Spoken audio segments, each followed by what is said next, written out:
तो हम लोग आ गए एक नए वीडियो पर। आज हम लोग देखने वाले हैं क्लास 12 के बायोलॉजी का बहुत इंपॉर्टेंट ऑब्जेक्टिव क्वेश्चन। अगर आप क्लास 12 की तैयारी कर रहे हैं, अगर आपका मेन सब्जेक्ट अगर बायोलॉजी है तो पूरा वीडियो वॉच करके जाइए। क्योंकि देखिए, अगर आप चाहते हैं कि एग्जाम में आप 70 में 70 लाएं, एक भी आपका एग्जाम में नंबर नहीं कटे, एक भी नंबर नहीं, 70 में 70 लाएं, तो बस अभी मेरे चैनल को सब्सक्राइब कर लीजिए। और जितने भी वीडियो मैं अपलोड करूंगा पूरे वीडियो को आप वॉच करते हैं तो मैं निश्चित कहता हूं कि आप एग्जाम में उतना बेहतर करेंगे जितना खुद से वादा नहीं किए होंगे। अगर ये जुनून अगर आपके अंदर है कि आपको बेहतर करना है और बायो में 70 में 70 लाना है, और बायो में ही नहीं, मैं अन्य सब्जेक्ट का भी वीडियो बहुत ही जल्द बनाने वाला हूं। जैसे आप लोग का हिंदी का क्लास चलने वाला है बहुत ही जल्द, और इसके साथ साथ केमिस्ट्री का भी मैं बहुत जल्द क्लास शुरू करने वाला हूं। अगर आपका सपना है कि 400 प्लस लाना है तो अभी मेरे चैनल को सब्सक्राइब कर लीजिए, आप बहुत बेहतरीन करने वाले हैं। आइए हम लोग क्वेश्चन को देखते हैं और समझते हुए चलते हैं। एक एक क्वेश्चन आपके लिए बहुत ज़्यादा इंपॉर्टेंट है। पहला क्वेश्चन क्या है, देखिए, परजीवी गाय का नाम क्या है? रोजी, मीरा, मोरी, सभी। तो मैं बता दूं कि इसका राइट जवाब जो होने वाला है वो है रोजी। परजीवी गाय का नाम क्या है? रोजी है। और इसका नाम जो है ये 1977 में पड़ा हुआ था। ध्यान रखिएगा मैं क्या क्या बता रहा हूँ, ध्यान सुनिए। रोजी नाम जो परजीवी जंतु बनाई गई थी ये 1977 में बनाई गई थी, और इसका नाम सबसे पहले क्या दिया गया था? रोजी। और ये रोजी गाय में इतना खास बात क्या है? रोजी गाय बनाई गई थी तो इसमें खास बात क्या है तो मैं बता दूं कि 2.4 ग्राम, कितने? 2.4 ग्राम प्रति लीटर इसमें एक एक्स्ट्रा प्रोटीन मिलता है जो कि अन्य गांव में गाय में नहीं मिलता, जिसका नाम है अल्फा। देखिए ध्यान से याद रख लीजिएगा, अल्फा एल्बुमिन प्रोटीन। मैं बता दूं फिर से, मैं लिख देता हूं आप लोगों को, देखिए मैं लिख ही देता हूं, alpha albumin protein. Alpha albumin protein मिलता है जो कि एक्स्ट्रा है, ये परजीवी गाय में ही मिलेगा जिसका नाम है रोजी, बाकी किसी गाय में नहीं मिलता है। तो क्या क्या याद रखना है? परजीवी का नाम है रोजी, नाम है। ये कब नाम पड़ा था? 1973 में।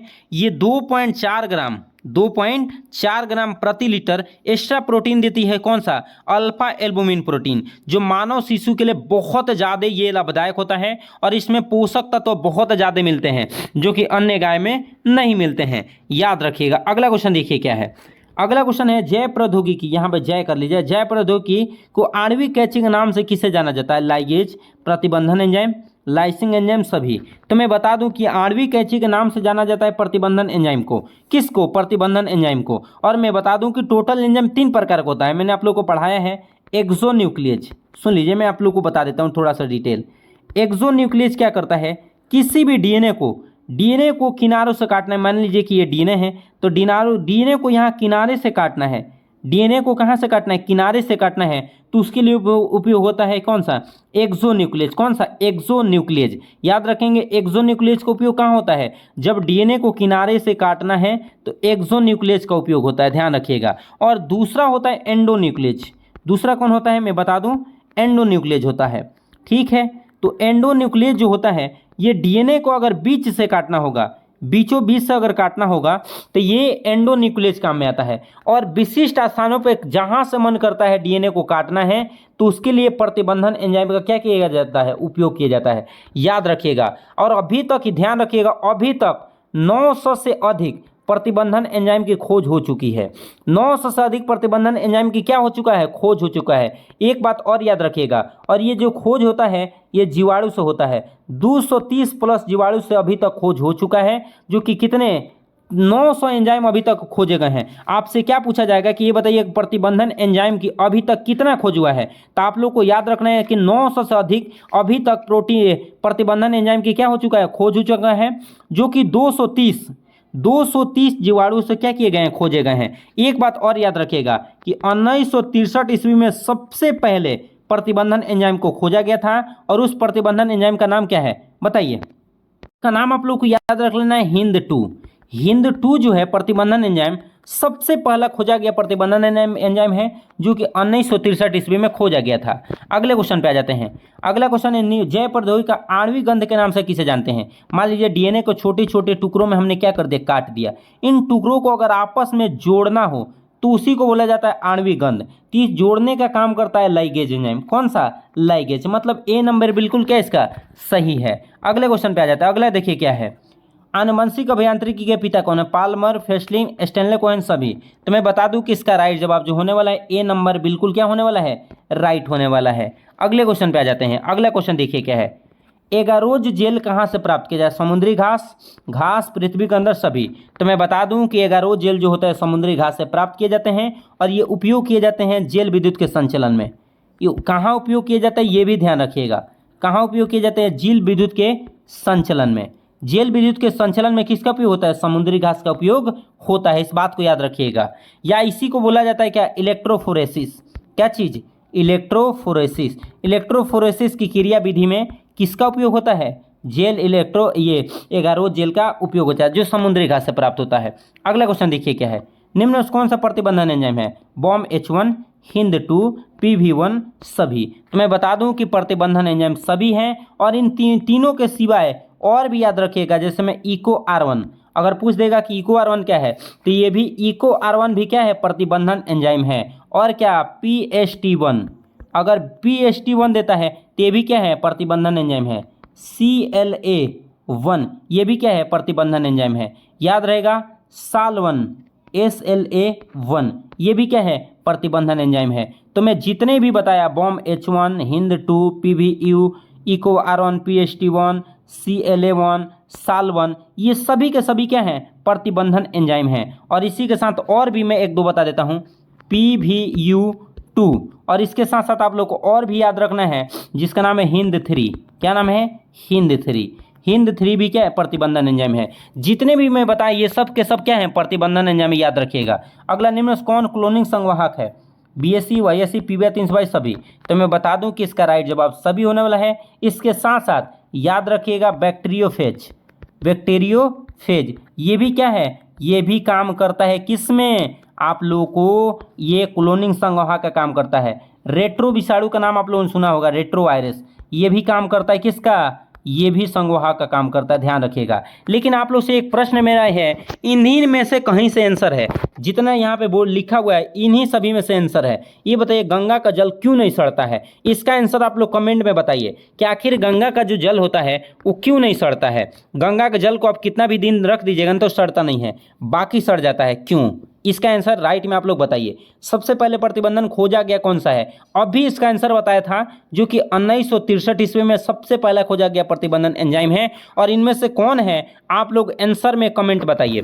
देखिए कमेंट में आंसर, इसका आंसर जरूर बताइए। देखिए अगर आप पढ़ रहे हैं, प्रॉपर तैयारी कर रहे हैं तो आप लोग को आंसर भी देने की क्षमता होनी चाहिए। देखिए प्रॉपर अगर आप आंसर देते रहेंगे तो मुझे भी यकीन होगा कि आप पढ़ रहे हैं और बहुत बेहतरीन करने वाले हैं। देखिए आप लोग मेहनत करेंगे, पढ़ेंगे तभी जाके कुछ होगा। आप मेहनत नहीं करेंगे तो कुछ नहीं होगा। देखिए माँ बाप का नाम रोशन करिए, पढ़िए और जितना हो सकता है क्वेश्चन लगाइए और प्रॉपर जितने भी क्वेश्चन आपको बताए जाते हैं प्रॉपर पढ़ा कीजिए। अगला क्वेश्चन देखिए, कवक की कोशिका भित्ति काइटिन को नष्ट किया जाता है किसके द्वारा? Cellulose, chitinase, cellulase, ligase. तो मैं बता दूं कि कवक की कोशिका भित्ति जो बनी होती है क्या चीज़? काइटिन की। इसकी कोशिका भित्ति को अगर नष्ट करना है तो इसके लिए आप लोगों को काइटिनेज एंजाइम लगता है। कौन सा? काइटिनेज। ये प्रॉपर सही नहीं लिखा है, काइटिनेज, याद रखिएगा। काइटिनेज एंजाइम का हम लोग क्या करते हैं? उपयोग करते हैं, जो कि बी नंबर है। काइटिनेज एंजाइम के द्वारा हम लोग क्या कर सकते हैं? कवक की कोशिका भित्ति काइटिन को क्या कर सकते हैं? नष्ट कर सकते हैं। इसके साथ ही मैं बता देता हूं, अगर पेड़ पौधे की कोशिका भित्ति को नष्ट करना है, पादप की कोशिका भित्ति को नष्ट करना है जो कि बनी होती है सेलुलोज की। किसकी बनी होती है? पादप की कोशिका भित्ति अगर पूछता है कि किसकी बनी होती है तब पादप की कोशिका भित्ति होती है सेलुलोज की, और इसको नष्ट करने के लिए सेलुलेज एंजाइम का उपयोग किया जाता है। याद रह जाएगा। अगले क्वेश्चन पे आ जाते हैं। अगला देखिए क्या है, जेल विद्युत का संचलन द्वारा होता है डीएनए को तोड़ना, डीएनए खंडन, डीएनए के टुकड़ों को अलग अलग करना सभी। तो मैं बता दूं कि ये डीएनए हो गया। मान लीजिए डीएनए को छोटे छोटे टुकड़ों में काट दिया जाता है तो इनके आकार के अनुसार इनके मतलब डीएनए सबसे बड़का को अलग, उससे छोटका को अलग, उससे छोटका को अलग, डीएनए को आकार के अनुसार अलग अलग अलग करने की प्रक्रिया को हम लोग क्या बोलते हैं? जेल विद्युत का संचलन। तो डीएनए को टुकड़ों को अलग अलग करना ही क्या कहलाता है? जेल विद्युत का संचलन। इसको अंग्रेजी में क्या बोलते हैं? इलेक्ट्रोफोरेसिस। क्या बोलते हैं? इलेक्ट्रोफोरेसिस बोला जाता है, याद रखिएगा, इलेक्ट्रोफोरेसिस बोला जाता है। अगले क्वेश्चन देखिए क्या है। अगला क्वेश्चन भी बहुत ज़्यादा इंपॉर्टेंट है।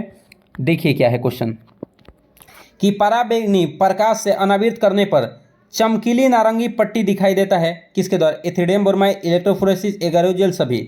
तो मैं बता दूं कि डीएनए को इथिडियम ब्रोमाइड से आप लोग क्या अनावृत करेंगे तो नारंगी पट्टी के समान क्या होता है, दिखाई देता है। अगला क्वेश्चन देखिए क्या है, पीसीआर निम्न में से कौन सा परिवर्तित भाग है, प्रसार, तपन, निष्क्रियण, सभी।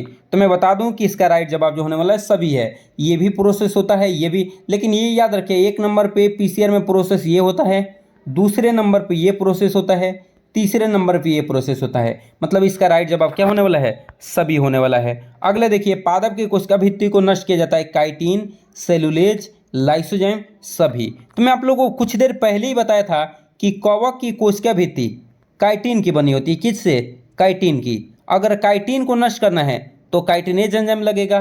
पादप की कोशिका भित्ति बनी होती है किससे, सेलुलोज की, क्या चीज, सेलुलोज की। तो इसको नष्ट करना है तो सेलुलेज एंजाइम आएगा। और ये है जीवाणु की कोशिका भित्ति को नष्ट करता है, जीवाणु की कोशिका बनी होती है पेप्टिडोग्लाइकन की। तो इसका पादप का पूछ रहा है तो इसका राइट जवाब बी नंबर होगा। लेकिन साथ साथ याद रखना है कि कवक की कोशिका भित्ति को काइटिन के बनी होती है जो नष्ट किया जाता है काइटिन के द्वारा, और पादप की कोशिका भित्ति सेलुलोज की बनी होती है जो नष्ट किया जाता है सेलुलेज के द्वारा, और जीवाणु की कोशिका भित्ति बनी होती है पेप्टिडोग्लाइकन की जो लाइसोजाइम के द्वारा क्या किया जाता है, नष्ट किया जाता है। लेकिन इसका जवाब क्या है, बी नंबर बिल्कुल क्या है, सही है। अगले क्वेश्चन पे आ जाते हैं।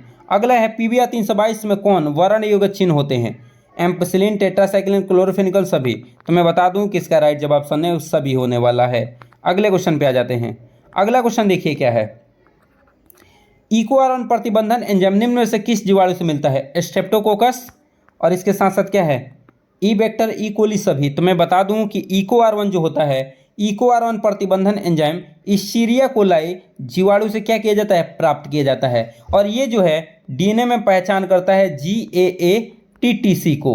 किसकी पहचान करके काटता है, पैलिंड्रोमिक सीक्वेंस GAA-TTC को पहचान करता है, और उसके बाद डीएनए को क्या लगाता है, कट लगाता है। मैंने जितने भी क्वेश्चन बताइए सब के सब बहुत ज़्यादा इंपॉर्टेंट थे, और इसी के साथ अगले वीडियो में मिलेंगे। तब तक के लिए जय हिंद।